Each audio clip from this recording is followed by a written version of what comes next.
তোমাকে আমি একটা প্রশ্ন করব, উত্তর দিতে পারলে পুরস্কার দেব। কি প্রশ্ন?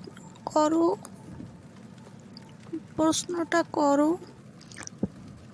বলো, দেশের নাম আইসল্যান্ড রাখা হয়েছে কেন? ল্যান্ড মানে জমি, আর আইস মানে আইসক্রিম, আকাশ থেকে পড়ে না, চিনি দিলে মিষ্টি হয়ে যায়।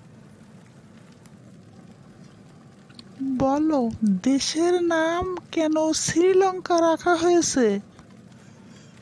এটাও সহজ উত্তর। শ্রী মানে বেশি, লঙ্কা মানে ঝাল, বেশি ঝাল, এই জন্য শ্রীলঙ্কা।